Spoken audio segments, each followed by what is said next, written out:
I think there's a lot of people who this call to ministry was very much a call to what their idea of ministry was. And they almost felt like they had to become someone different in order to be a minister, where some of us said, well, we're just going to be us.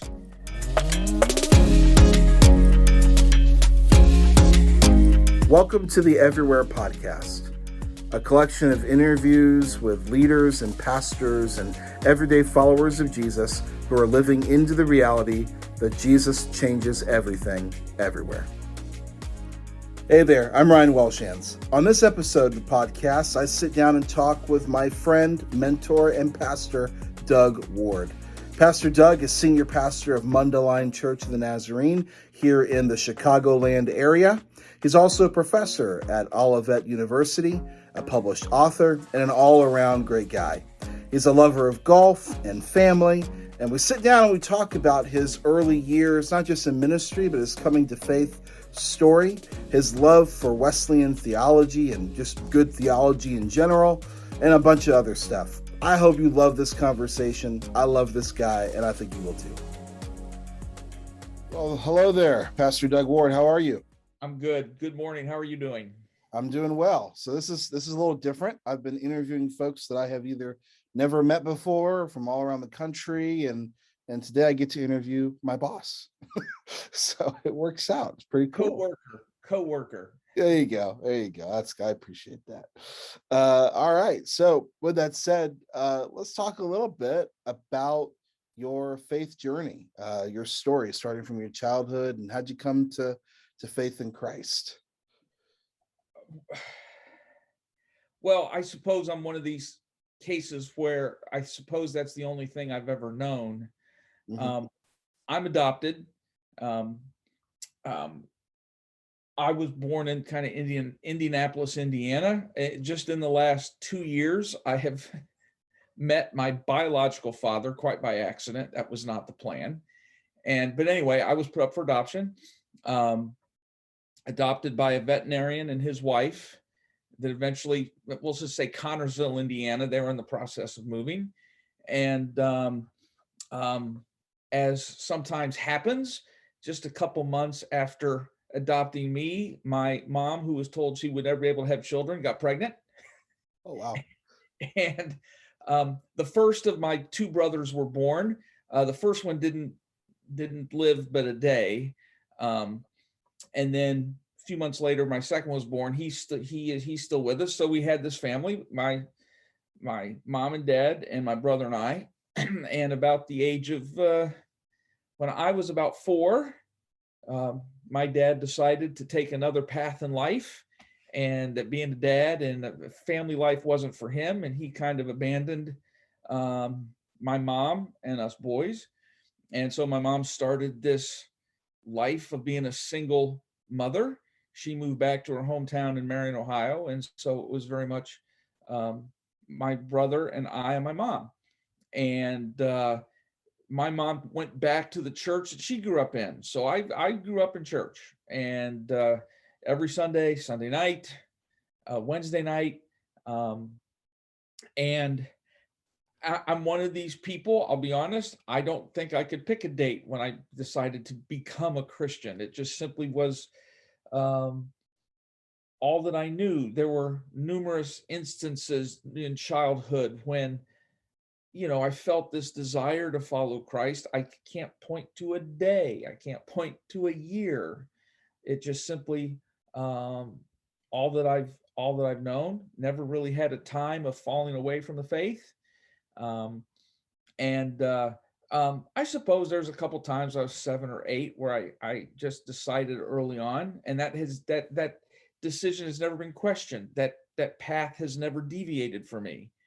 And so a very faithful mom. Happy to report my mom, who's still with us, probably not for very much longer. And both my brother and I have been lifelong Christians. And so it is a wonderful story of faithfulness and faith, even with a mom who had faced many challenges, and her 2 sons have lived a lifelong Christian walk. And so she's a remarkable story of success in a different way, I think. There you go. And I've heard you talk about your grandparents and the influence they had on your life. Talk a little bit about that and your faith and with them. I had these two. My grandmother on my mom's side, Grandma McCorder. We lost my grandfather when I was quite young. She was a giant in the faith. She taught Sunday school class. If you go to her house, her phone would ring nonstop, and it would always be people wanting her to pray for them. My grandfather on the other side, my dad's dad, was a Gideon, led mission trips.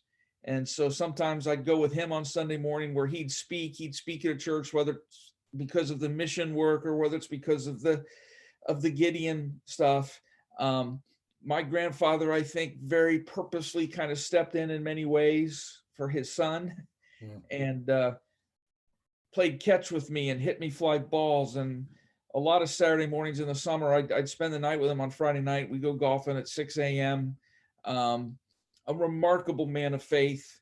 My grandmother's remarkable godly woman. I think I've told the story, even though it was her youngest daughter that my dad abandoned. The most negative thing I've ever heard her say about my father was, well, I think he didn't quite live up to his potential. Wow. And if she said that about you, you'd want to go cower in a corner. But she was not a negative person. She was not an angry person. She was this remarkable, faithful person who very much lived out the Christian life in a way of love and godliness that it was just unforgettable once you've seen it. I've been in her house when very influential people, names that people would know, have called her just to have her pray for them. And that's kind of who she was. Awesome. And so when did you feel a sense of a call to ministry? How did that develop for you?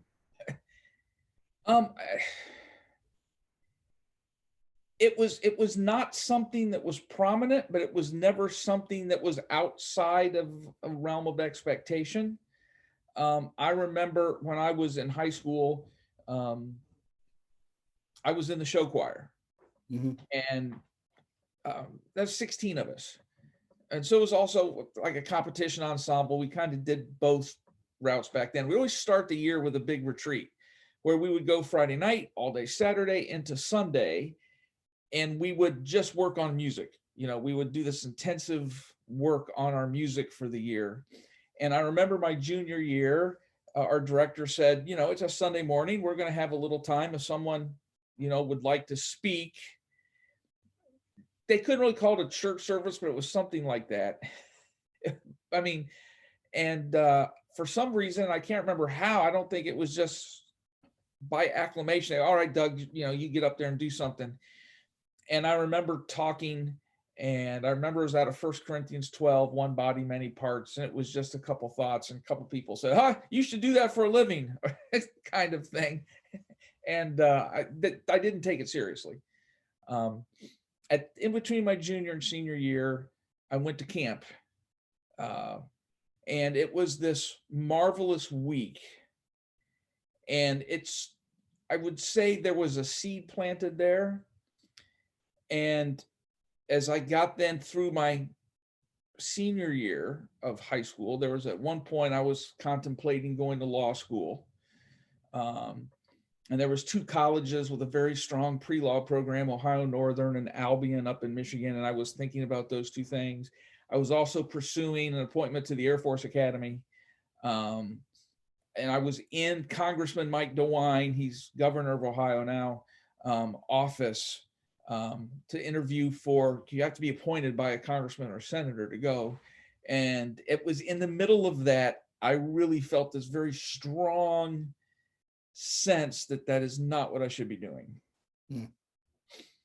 And so starting by summer after my graduation of high school through my fall year at Olivet, my freshman year, there was about a 2 month, maybe July to September, where I was really coming to grips with what I was supposed to be doing.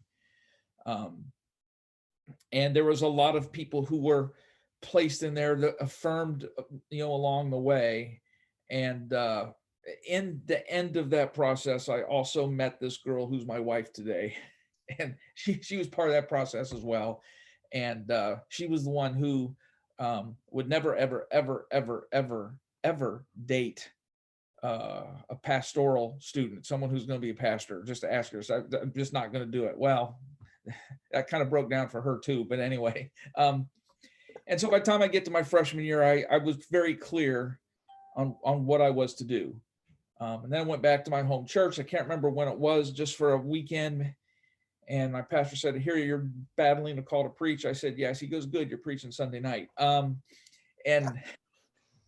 so all of those things wrapped up. But it really culminated from right after graduating high school to that first month of Olivet, where I was really coming to grips with that call.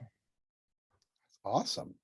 Talk about your time at Olivet, because now you're a professor at Olivet and you were a student at Olivet. Talk about what it was like being a student in those days and your love for the college. And that was tough. First of all, I grew up fairly close to Mount Vernon. Mm-hmm. And I went to Olivet because I grew up fairly close to Mount Vernon. And I remember going to my orientation weekend, which had been about 2 or 3 weeks after I graduated from high school. I met my wife during orientation weekend. Of course, there was nothing about that meeting that would have ever indicated that had been the case. It was just, I met her, just, "Hi, how you doing?"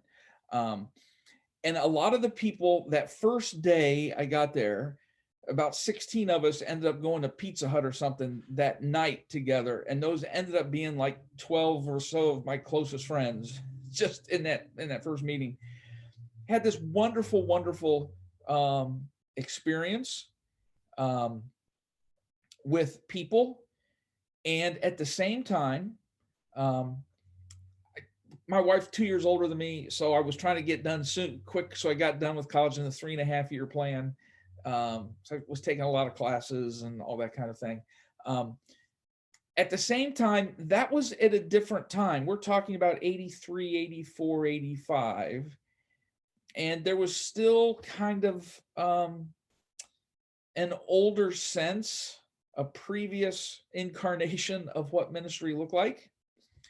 And there was a lot of guys, mostly guys, almost all guys at that time, who the ministerial students, you could tell who they are. They like to wear ties, and they might wear a sport coat, and they'd have a briefcase and all that kind of thing. And then there was the black sheep squadron, which I was a part of, and often a flannel shirt untucked, over a Journey t-shirt or something like that. Trying to maintain the letter of the law of a dress code that still existed there, while trying to break the spirit of it. And it's interesting that the people who maybe lasted were the black sheep squadron. And I think there's some reasons for that. I think there's a lot of people who this call to ministry was very much a call to what their idea of ministry was. And they almost felt like they had to become someone different in order to be a minister, where some of us said, well, we're just going to be us. But anyway, so it was interesting. I got fined a couple times for my willingness to speak out when I was in college. But so there was this battle between maybe this latent old guard, or maybe a more legalistic way of expressing the faith, even while I had this wonderful experience with people and I saw the potential for what could be. And things started, in recent, things have changed. Some for the good, some maybe not for the good. But anyway, but to be there right at kind of the start of that. So I always want to be someone who is, when I teach all of it now, I want to be a voice that connects students to the vibrant center of the faith. Mhm. And it seems like sometimes some of the structure got in the way of that. And that's a temptation in every generation. But I'm trying to connect students to what's the vibrancy of the faith, and maybe connect them to the faith is, hey, I love your local church and the little stream that it was next to, but Christianity is larger than that little stream. It is that little stream, but it's larger than that little stream. So if there's something about that little stream you don't connect to, there's this vibrant center that you can connect to. So anyway, that's kind of my role at Olivet now. And I love having a foot in the academic world. You know that my library, my office has 0 of the latest books. Zero, yeah, 0 of the church growth books, 0 of all that kind of stuff. Nothing wrong with them. It just never hits me very much. It's much more of the academic stuff that I like to interact with anyway. So I hope that helps. Fantastic. All right, so you graduate from Olivet, you start your first few years then in vocational ministry. Talk about those first few years, those first couple of churches. What was it like? So what happened is that I still remember this. My final exam was December 18th, 1986, my last exam of college. My wedding rehearsal was December 19th, and I was married December 20th. And was still debating whether to go to seminary or go directly into ministry. And I'm glad I didn't go to seminary, not because I love seminary. It's just, it didn't fit my brain. But anyway, and there'll be a second part of that story. Sure. So what I decided to do is, while I was deciding, I got done in December, wouldn't have to go to seminary or anything till September, that my wife and I had just gotten married. We would both work, totally live off her salary, totally save mine. And that's what we were doing. I can't remember why. I did send a few resumes out, and I got a call to Middletown, Ohio in June of 1987. And so ended up going down to Middletown, Ohio as youth pastor in 1987, and had this youth group that was not very big, maybe 10 kids, 8 or 10 kids. Pretty soon built that up to about 35, and was there about a year and a half, would preach once a month, and the pastor resigned. Actually, he retired. He goes, by the way, I'm going to move up my retirement, so I'm going to retire. And the board said, well, he's retiring. We're afraid that the money might not be enough. So just letting you know, it's kind of tenuous. And I know that I was supposed to resign when he did anyway. So right in the middle of that, and I didn't send out a resume. Someone contacted me from Newton, Kansas, just north of Wichita, and said, hey, we've heard something about you. Will you please send a resume? And I did. And they called me and flew out to Newton, Kansas. And in December of 1988, and they hired me to be associate pastor, where I would, yes, do the youth, but I would also direct the choir and lead some of the worship. And so I went out there, and they had a relatively new pastor that had just followed a guy who'd been pastor there for 17 years. And I got there about a year, and he resigned. And he basically resigned because it was rough on him following the guy who'd been there 17 years. Sure. It's tough to be the guy that follows the guy. Mm-hmm. And so he resigned, and all of a sudden, for about 7 months, I was doing everything. I was preaching, I was leading the music, I was doing the teens, a church of about 300. Wow. And loved Newton, Kansas. loved the people, loved the town, loved the church. In the middle of that transition, I was asked if I would put my name in the running for the senior pastorate. And at the time, I thought I did the very non-selfish thing. And what I told him was, I said, I think you'd be better off finding someone with more experience. And I declined. And I sometimes I go back and wonder how life would have been different, or if it would have been different. I have no idea. If I had said, yes, go ahead, please consider me. Because I was well liked and respected. I was 26. And anyway, so first, and then there was the new senior pastor wanted to come, but very much wanted to bring his associate with him. And the board said, absolutely not, Doug Stain. And so I thought that was very untenable, which it was, even though I knew you had to resign, but the board wanted me to stay. So I called the new pastor and I said, look, please feel free to come. I'm telling you, I'm on my way out. You need to have the right to bring who you want. I realize that. I don't want you to be the bad guy. I'll be the one that just kind of leaves. And there's a couple things in process right now. And I'm just letting you know that in the next month or two, I'm going to be gone.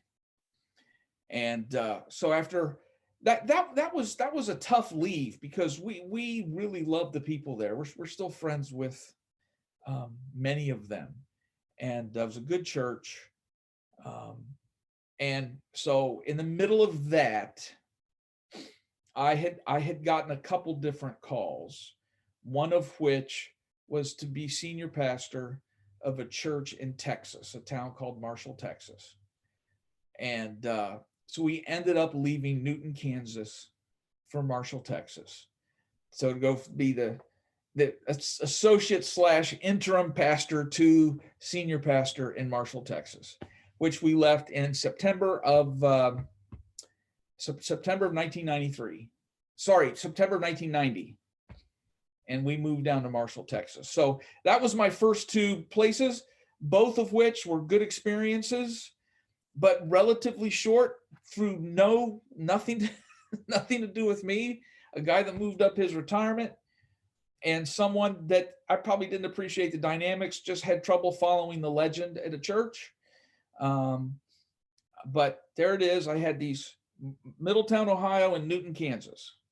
So if you've ever read the book Hillbilly Elegy, which won the Pulitzer Prize, that book, the time it takes place is the same time when I'm in Middletown, Ohio.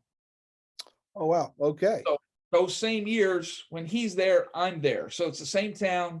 And it's described in that book. And that was my first place. Fantastic. Well, let's talk about Texas. What was your experience there? That was probably an incredibly, at least from conversations and things I've heard, incredibly formative time. So Newton, Kansas was a wonderful experience, a little bit of heaven in the ministry. The joke I say now is the Catholics have been right all along. There is a place called Purgatory. I've lived there. It is East Texas. What I was looking for a church in a decent sized town that had room to grow. And the Marshall, Texas church was certainly fit that bill. It had a decent property. It had a nice building. It needed some TLC, a town of about 35,000 people. It was the capital of the Confederacy, once west of the Mississippi after Vicksburg fell. And I went in with this idea. Remember, I was 26. People are the same all over. No, they're not. Not at all. And so they called me. I was coming from Newton, Kansas. A couple people had told me once you're there, just keep telling people you're from Kansas. So I did. Hey, moved here from Newton, Kansas, moved here from Newton, Kansas, moved here from Newton, Kansas. And the church grew. It was probably around, I think it was averaging 48, and you get in the mid 50s on a good day. And a year and a half into my ministry, we had an Easter Sunday in 92. We had 128 for Easter Sunday. That was their record. They'd never had that many before. We had averaged 95 for those 3 months.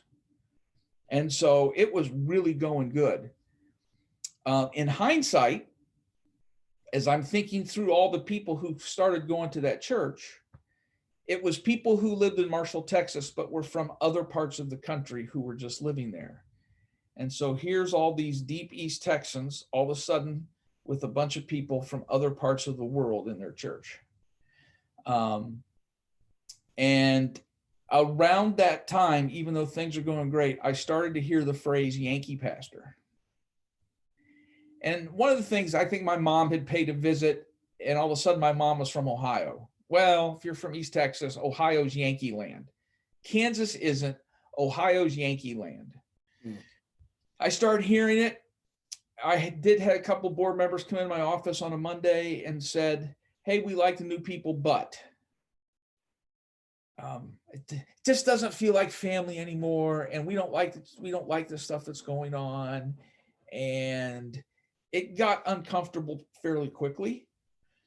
I then realized in further conversations that my predecessor had left there under some cloud. There had been some financial questions. There had been some other issues. I think maybe talking about people when they're maybe behind their back, when he had been pastor, and they hadn't really healed from it yet.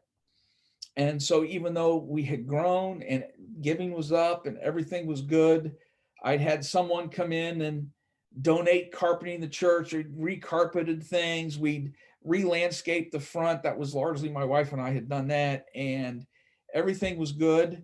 Came time for my 2-year review, which was actually maybe 2 years and 5 months into my ministry. And all of a sudden it was, well, we want to have a vote. We want to be sure we have a church vote. And so at that point, with what was going on, my response was, no, don't worry about it.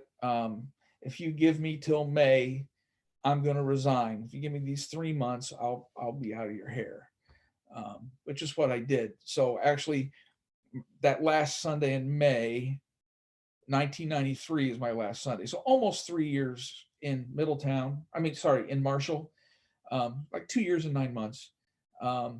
And so at that time, I expected other people to come calling. We'd had this growth and it just didn't happen. And all of a sudden, there was a gentleman at Marshall who was formerly academic dean at Olivet Nazarene University. He retired to Marshall, became one of my good friends. And in talking with him, became clear.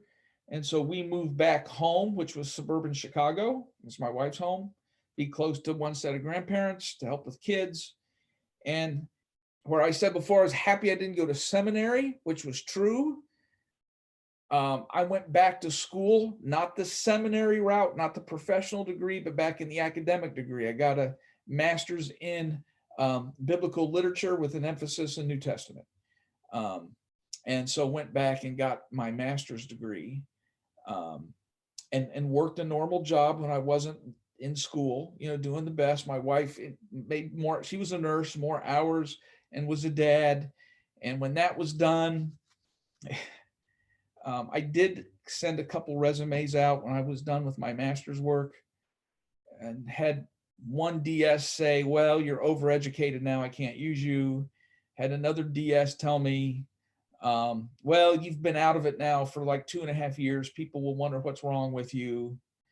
Can't use you. And that was a discouraging time. And so I just then went and started PhD work up at Marquette in Milwaukee with the Jesuits, again in biblical literature, New Testament emphasis, Pauline literature specialty, and did all my PhD work over a couple years. Got to a point, finished up with all the coursework, finished with my German and my French and my Greek examinations, passed all those, and had this extreme time of frustration, because I still felt this call to preach, but felt enormously passed over. And I was starting to, a lot of Sundays I was gone. I would fill in here for 3 weeks and fill in there for 2 weeks. And I felt like when I was in the library studying that I was missing little league games and choirs and just daily stuff with the kids, and being a dad's was the most important thing in my life. And then I'd go to the games and do all that stuff. And I was coaching the little league teams and stuff. But there was an element like, gee, I should be in the library. I should be studying. So I was with the kids, and I felt like I was missing studying. When I was studying, I felt like I was missing kids. I felt like I was neither fish nor fowl. And I was kind of at this point, and I finally just kind of threw my hands up and said, the most important thing for me is being a dad, and I'm going to be a dad. And I had a decent job in just the corporate world, and I'll just do the job. And I don't know where I went wrong. I don't know where I missed it. I don't know why God wasted his time, because I still feel his call, and I'm just completely this dead end. And so that's where I was at that time. But so there was this 9-year hiatus, and I'm probably jumping ahead, from the end of Marshall, Texas. And when I was doing master's work and PhD work and being a dad, and was filling in churches here and there, all that kind of thing. And I just felt overwhelmingly frustrated. And I mean, I was doing a lot of stuff at the local church I was at when I wasn't preaching on Sunday. And there were some interim times there as well. And this hiatus where I just felt like, I just felt like that I had been passed over, and I didn't know what happened. I'd go back in my mind. If I had to, I'd make the same decisions again, because I wasn't acting selfishly. I wasn't trying to move up the ladder. I wasn't doing any of these things. And so I decided I'd be a dad, and I had a little peace with that decision. And I don't know, it was a few months later. It was December, first Sunday in December 2003. I kind of got done with PhD stuff in 2001. And it was a Sunday morning, very early. I got a call from a district superintendent that said, Doug, can you go up to Mundelein today? I have an interim up there. He has the stomach flu. He can't make it. Will you just go up and preach? And I go, yeah, I can make it. And so I went up there, and the church board secretary, who's still the church board secretary, said, would you be willing to be the interim until we find a permanent replacement? I said, yeah, there's a couple Sundays I can't, but sure. He goes, let me call the DS. He called the DS. DS called me back, said, would you mind staying? I said, sure, that's fine. And so that started this like 5-month interim at Mundelein Church Nazarene. And after about 4 or 5 months there, they asked me to stay on permanently. And I first told them no, because I lived about 28 miles away, and I'm not moving my kids 25 miles up the road, because I knew where all their friends were. They're in a really good school district. And they said, well, we all commute. And I went, well, all right. And so about the first 10 years, I did commute that. And then my wife stepped down from her nursing duties, and we've moved up to the church now. But anyway, so there was this very prominent hiatus. Oh, and then by the way, about the time I'm in, I don't know, I've just started it permanently at Mundelein, and I get a call from Olivet saying, Doug, we're really short. Will you come down here and teach our Pauline epistles class? And I did that, and then they asked me to do it again. And then when that was done, they said, hey, how about the just some other general New Testament stuff. And that was 18 years ago as well. So it's interesting, and maybe I'll talk about this in a little bit, but from frustration has come this part of life that what wouldn't have been a part of my life before this hiatus, that I find tremendously rewarding. And if everything had happened like I thought it should happen, I wouldn't have this rewarding part of my life right now. And so I feel like I've redeemed the time, but I didn't see that at the time. Wow, that's a great story. I love hearing it every time you talk about just the nature of waiting and the nature of then these things coming together at the same time. And so talk a little bit about Mundelein Church of the Nazarene. So Mundelein is interesting. Mundelein, when it started, was probably a church in a little small town. And then the suburbs of Chicago went and swallowed up Mundelein. And so when I got there, it was still very much this little small town church. And so when I was interim, I would have a jacket and a tie, and their kind of old-fashioned bulletin, if you remember the old flowers, on, think 1968 bulletin. And so then they asked me to stay, and I said, sure. And my first official Sunday was this first Sunday in June in 2004. And when it was my first Sunday, everything changed. There was different bulletins. I was doing PowerPoint. The tie came off. I wanted it to be visually different. The couple pastors previous to me, about the three previous to me, had all left Mundelein under less than ideal circumstances. And I was told not to go there because they were tough on their pastors by more than one person.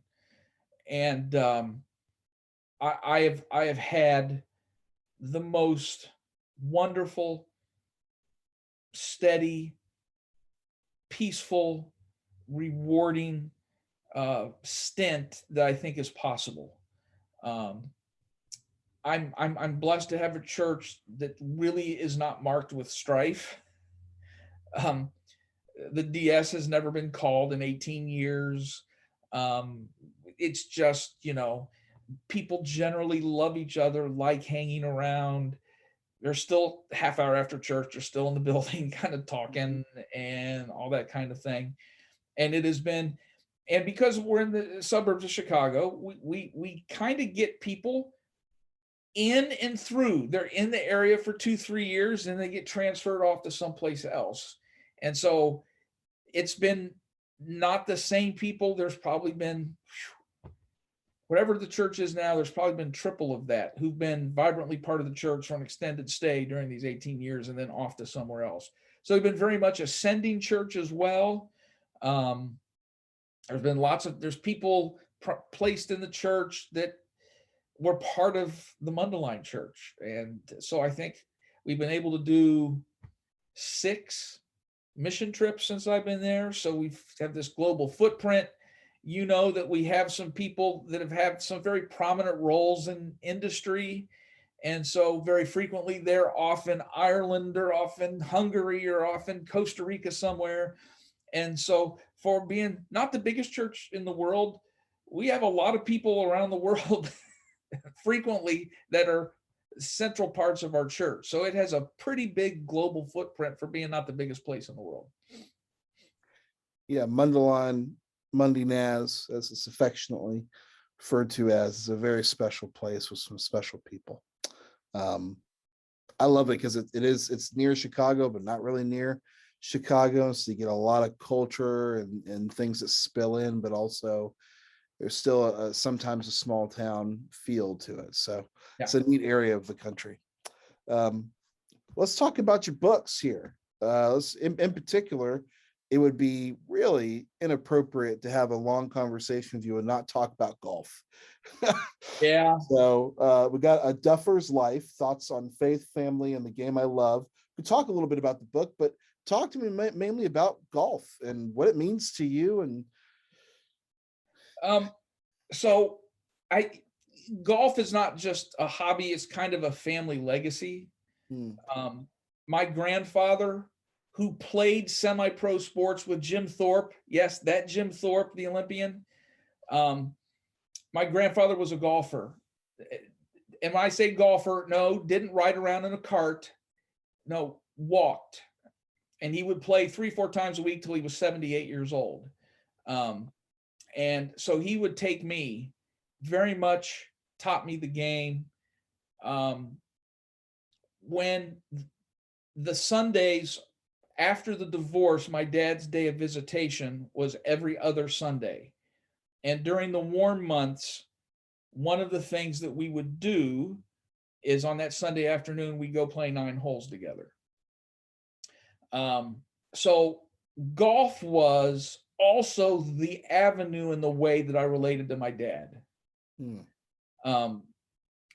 He was not a man I went to for wisdom. He was not a man that I went to for advice. But when I would call even later in life, he would say, "How's the golf game? Where have you played?" It was the way I related to my father. And I would look forward to his coming because that meant I could golf. In a single parent household, money was always an issue.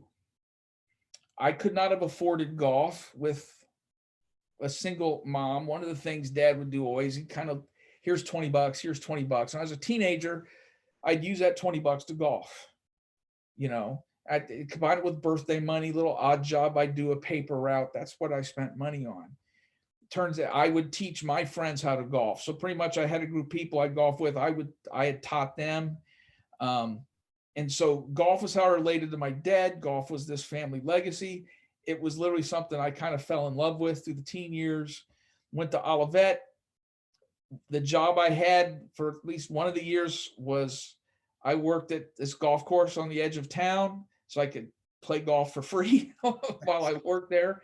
I have a son who grew up with the bug, and he became a golfer. And so it's literally from my grandfather, and now it's passed down to my son, and hopefully in a year and a half to my grandson. He'll be out doing stuff with us. It is very much a legacy. It's also very much something that I used as a way of learning and as a tool to think, to control anger, to be able to think through situations, to remain kind of calm. And so one of the things I'm just enormously just thankful for, proud is not the right word, grateful for, is my son and I have played over 100 golf courses together, in 16 states, a couple different countries, you know, and it is some of the best days of my life have been spent with either close friends or usually my son out on a golf course somewhere. And it is just kind of this, it is my hobby. Oh, and by the way, why would a pastor play so much golf? Well, I also, as you know, in the winter, probably also to stay in shape, I referee high school basketball games. Mm-hmm. And all that money gets stuffed into my golf envelope. That's kind of the way I support my habit. And, but anyway, it's very much I've been golfing since I've been 4 years old. So it's not just a hobby I took up. This is something from the time I was a kid. You know, first time my son was on a golf course with me, he was 2. And so this is just one of my loves. Some people love fishing. I don't. Some people love motorcycles or tinkering on cars. I don't. My thing. And I'm thankful I live in Chicago. For those of you that don't know, Chicago has beautiful and readily available, great public golf course city, maybe the best in the country. And so it gives lots of opportunity, including at least 7 within a 10-mile circle of our church office. That's right. Yeah. So we also have this book here, I Object: Uncommon Answers to Common Objections to Christianity. It's a wonderful book, but it also is a window into you, just working with you now for a year and a few months. You're not afraid of a fight. You're not afraid of a not necessarily even a fight, just debate, and being able to work through various things and defend what you believe, and also bringing in history and context. Talk a little bit about your love of the mind and being able to stand up for and defend this faith. Yeah.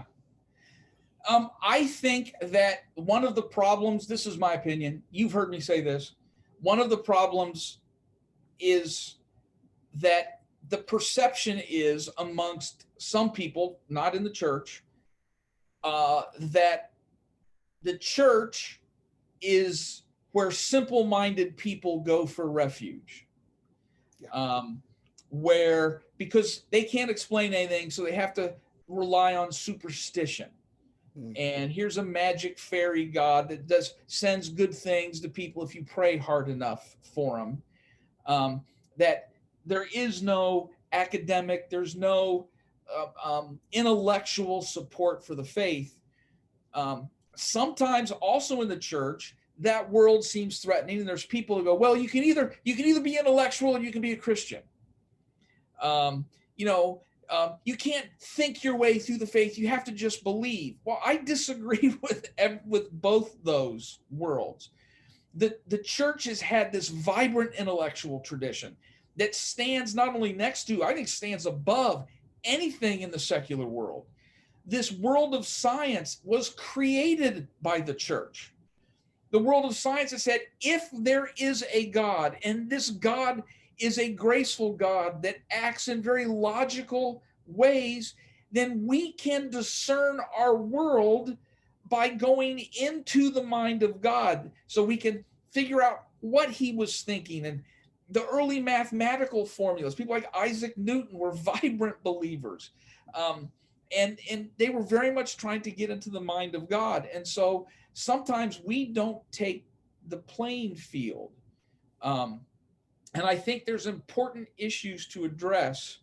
And I wrote the I Object book not for people to feel armed for the argument, but so that they can feel like that if they have a freshman that comes back from the state school that just had the cool sociology prof that says religion is just a silly superstition, and mom and dad hear that they're at least have been stepped through the argument a little bit, so they don't feel so blindsided, they don't feel threatened and end up lashing out of a fear, that they can at least be able to engage this person. It could be a coworker, it could be a nephew. They can at least step through some of these arguments that people tend to use. There's no evidence for God, or why do bad things happen to good people, or why does God seem so revenge thirsty in the Old Testament? All the old ones, but start to step through and maybe even give them some solid ground to believe in face of these arguments. So that's kind of why I wrote that one. When it comes to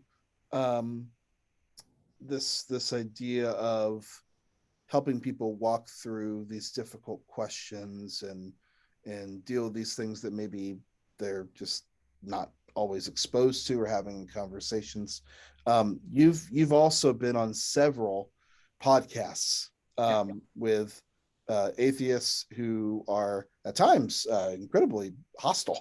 It's very, very hostile. Talk a little bit about the what you kind of learned in the midst of doing those kind of podcasts, and what we as followers of Jesus can really do to kind of step into those conversations with folks that don't just have objections and some issues, but they're hostile. They're mad about it. Well, I suppose I knew of this a little bit, but this has even been confirmed. most people are not reacting against the idea of a generic God. They're really reacting against the God that they were brought up believing. Mm-hmm. And often, well, you know, the one philosophy in life that I hate above all else is Calvinism. And Calvinism is a mindless, empty, logicless, pernicious belief that undermines, I think, the foundations of Scripture, the foundations of the revealed God. And often behind a lot of things is this idea of a God that pulls every string, but didn't pull the string that could have saved the life of your baby or your young spouse or your parent that was taken too soon, or why didn't God do this? And they're not really, they're reacting against this idea of an all-controlling, all-powerful God, in the sense that he pulls every string. He sends every disease or holds back only, in certain kinds. And they're really reacting against a God, against a hurt that they experienced. And the other thing I would say is they're often reacting against a God that was presented very with a callous nature behind it, or they saw this remarkable hypocrisy. Here's people that said this, but they did this. And so that's kind of where these hurts are flowing from. And so we have to sometimes break through, and it's not by arguing against them or saying they're wrong, but maybe even coming alongside and say, hey, let's go out for coffee. Let's talk about this. Let's talk about the nature of God. Let's talk about the God that's revealed in Scripture. And sometimes in our churches, people are a little uncomfortable with talking about the God that's revealed in Scripture. The God of Jonah, that says, hey, you tell Ninevites in 40 days, I'm going to destroy them. There was no doubt what the message was. And Jonah gives the message, and the Ninevites repent, and literally God changed his mind about what he had planned to do to the Ninevites. And Jonah gets mad. I knew you'd do this. It's why I didn't want to do it. Because I knew you'd be merciful, and I knew that you'd let them repent and become the loving God. Genesis 17, the big bargaining session between Abraham and God over Sodom and Gomorrah. God, don't be that. Why would you want to wipe them out? What if there's 50? What if there's 40? What if there's 30? What if there's 20? And he bargains with God down to, and God changes his mind then.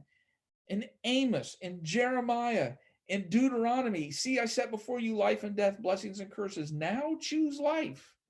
But if you do this, but if you do that, there's no sense in Deuteronomy. God is giving us options. And this world that both removes human responsibility, but in the same way also turns God to be kind of a monster in some sense. We're reacting against this very Calvinist, controlling puppeteer God that I react against too. I'll be honest. I react against it. If the Calvinist God is true, then I'm out. I'm not interested. I'll be completely honest. I'm not interested in that God at all, for a variety of reasons, some which I've just said.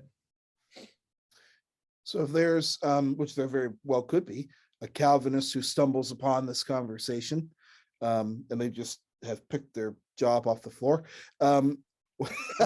Because I think my premise to start with is that God is a loving God. For God so loved the world that he gave his only son, that whoever believes, it's my favorite word in Scripture, whoever. whoever. I would simply ask a Calvinist, do you really believe that every single thing you do today has been predetermined? When you went to Subway, that you chose the turkey sub, do you think that you had no other option available to you, that God, from the beginning of time, chose the turkey sub for you and knew that you'd put green peppers on it? You had no other choice but to put green peppers on your turkey sub. Do you really believe that when you take your wife on a date next week, do you really think that you can choose between Chili's and Olive Garden, or has Olive Garden been predetermined from time? Do you believe that your children, when you tell them, hey, don't cross the street, do you really believe that they don't have a choice in the matter? If so, why are you spending so much time telling them, hey, don't cross the street, you give all these options? And if you believe that your kids can have a choice whether they cross the street or not, whether they study or not, so is salvation the only decision in life that's not free to you? And if that's the case, then faith becomes the removal of freedom. And is love possible without freedom? If you take away that choice, is relationship possible? If you had a sister and her boyfriend was very controlling and didn't allow her to have any decision in the matter and was trying to make every choice with a very heavy forcefulness, wouldn't you go to the sister and say, hey, control isn't love? Well, why is it different for you? A God that controls, why would you say that that's a loving God? And on what basis are you willing to leave out this huge chunk of the world? If God has predetermined that this chunk of the world can do nothing to find faith, then on what basis can God judge them? How can God is judging people that had no capacity to make any other choice, yet finding them guilty for a choice that they had no capacity to make? That's your Calvinistic conundrum. And on what basis are you being rewarded? How do you get to have eternal life for doing what you had no other option but to do? You're saying grace is irresistible. Why are you being rewarded for that which you had no capability to resist? And now talk to me about a just God. And a system that is not fair, that is not just, is problematic. That's what I react against. I want to know that there is a eternal consequence for Hitler, for Stalin, for the company that pollutes the water knowing they're going to do it. All the evils that are done. If there's not someone keeping score, this life starts to lose meaning really quickly. And I'm very uncomfortable in that world. And I'm uncomfortable worshiping a God that doesn't keep score and that doesn't set up a just world. I can live with the injustice of this world. I can't live with a God that has endorsed the injustice of this world and finds no problem with it. That becomes a huge problem for me. Now, John Piper will tell me that's my problem, and I would look at him and say, no, that's your problem, and I would go have my turkey sub at Subway. Thanks for that. As I do think there's a lot of people who they're raised in, even if it doesn't necessarily say Reformed or Calvinist, a lot of our non-denominational churches and just Christianity in general seems to kind of default towards these phrases and sayings that find these roots in some of these ideas. We have to be careful about. We just do. God's perfect will. have to find God's plan for your life, all these things. If you have enough faith and you pray, God will heal you. Yet all these things are either God has set this up, or if we jump through a certain amount of hoops, then God's obligated to move in the direction that we want. Both are dangerous ideas, and they tend to be prevalent. Very much so. Well, thank you for your time, Pastor Doug. We appreciate hearing your story and knowing that God is working in and through you. And thank you for bringing me on board Mundelein Naz so I can get to know you and even be able to do all this stuff.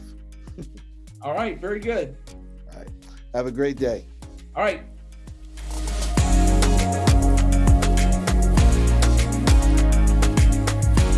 Thanks for checking out this podcast. I hope this interview was a blessing to you. Like, share, subscribe, and get the word out, and let's indeed follow Jesus everywhere.